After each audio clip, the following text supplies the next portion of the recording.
And one lady came in, they want to burn down my restaurant just because I didn't give her money and cigarette. We just give her water. So how can it be they move to the Candlewood, it's going to be okay? It's not going to be okay. You're going to bring everybody else in here. You don't know who it is because they have mental issue. Okay, they can actually move in. There's no solution on this. And scatter walking all around the restaurant, around the neighborhood. That's very dangerous for the little kid and the people who live around this area and the business we do here, the restaurant. I have customers say they feel not safe at all. Ask me to hire 2 security guard here. So how can it be safe? Move to Candlewood. Did you end up hiring those 2 security guards? No, not yet. You have to look for it, yeah. It's something all we'll have to do. I mean- we all are recovering from COVID. Our businesses have taken a nobody out here knows more than like the hospitality industry, restaurant industry. We are barely getting on our feet back. Now we are spending our time fighting this versus concentrating on our business. Another point I'd like to make is we applied for a grant to City of Austin when they were having grants for small businesses. We were denied. They said we didn't have enough money. They said, they are going to focus on other businesses. Hospitality industry is a huge, like the hotels. Usually used to run at 80% occupancy, now running at 20%. They denied us the money, but yet they have money to buy $9.5 million hotel. So I'm not going to get too much into it, but these are the questions, that come up. And to answer your last question, would we even contemplate? But we have to have a plan. This conversation had to be before they decided to bring this upon. Now, that's what my point is. Who in the community is going to believe you? You burnt the trust of every single member, every single household resident out here. You burnt them. You burnt them with secrecy. You burnt them with no plan. You not even communicated. It should not take a grassroots moment. It should not take 4 months. You know how many letters City has received? And they still haven't communicated how they plan to address public safety issues is what we asked them, especially 940 yards from Westwood, right here. You stand in Candlewood, you'll see floodlights to Westwood baseball fields. And transportation, how do you fix the transportation? Do you see the bus line? There's one single bus line. This is the farthest from, it's not the proximity, public transport connection is so bad out here. And we are not complaining, but they're not going to have cars. How they expect the individual to get anywhere from grocery 2 mile round trip, and other part the city is not explaining. If they say they're going to house critically ill patients, how many are there? You're putting $9.5 million.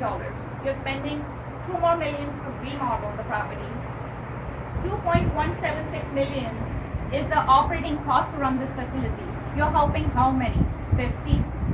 Is that even a solution? Is an expensive solution, is what we are saying. So, slow down, think, deliberate, talk, make a decision as if this was your home, your business. These are your kids. Look at our kids. They'll be going to school. Public safety is our right, and it's their duty to provide us public safety and make us feel safe too. It's not an option here. Stop Candlewood! I was going to bring up one more thing about public safety. What do you think is going to, how do you think that the public's going to be safe going forward? Like, is it putting more security cameras around the other businesses, homes, or alarm systems? How should it work going forward? If city is applying and incentivizing everybody, then yes, that would be great. But that's not the solution, is it? Is it going to every resident house right next door, which it shares fence with saying we'll give you? But is it still going to provide the safety? Are you going to feel safe? There is 2 different things. One is like being safe, and when you see the problem right in front of your eye, these people share fence. The Clarks, they share the fence with Candlewood space. How are you going to tell them that there's not a problem here, or you just sleep just fine at night? There is no problem.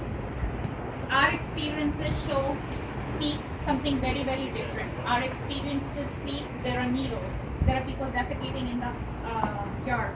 I mentioned, and I think it was one of your media itself, KXAN, that covered an incident. A homeless person stabbed somebody at Academy store. Innocent bystander buying a hat. He stabbed. The same person was at our hotel 10 days prior. He was escorted by a staff. My own husband had to escort him. Now, this event would have ended very, very differently for us, but thank God it didn't. Thank God they didn't go to Westwood High School, or they didn't go to Grisham, which is less than a mile. He went 4 miles further away. He could have just gone to schools. So this is the last question that I've asked the city. What they need to see, it should happen. Somebody should get murdered, somebody should get killed. What is the threshold that they need to see to say this is not the right solution? Where is the standard that we need to see that? And that's the question that we ask.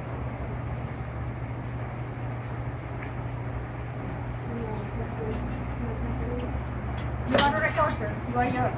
No to Candlewood! No to Candlewood! No to Candlewood! No to Candlewood! No to Candlewood! No to Candlewood! No to Candlewood! No to Candlewood!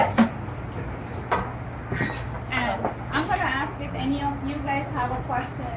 If you want to learn what have we been doing, how we are approaching the situation, I'll be more than happy to share that updates with you. They do have a choice to walk away from this completely. Second thing is we are not in this situation, so we want to see a plan. We want to see how are they going to control, like are you going to check them for drug use? Are you going to test them? How are you going to provide mental illness treatment? The reason we say that is because when Travis County is, integral care is in Travis County, you're in Williamson County. It's miles away from here. So what we know from one of our homeowners also, which is just a mile away from here, her son has been homeless for 20 years. He suffers from mental illness for the last 20 years. And her experience, she told us, she lives in Travis County. Integral care would not come to her. She needs to take her son, drive to the treatment center. So what we ask is, what is the plan? How are they planning to provide treatment access? And how are you going to even confine them in the hotel room? This is not a jail. You can't force people in. So our interaction with the homeless after the camping ban is lifted has been very different. Our experiences are different. Like we feel challenged with public safety concerns, and what we want to know is how. So if they have to go to grocery store, which is 2 miles from your round trip, or there's no public transport, so what is the kind of interaction we should experience? Because you're going to now put 50 people right next door to us.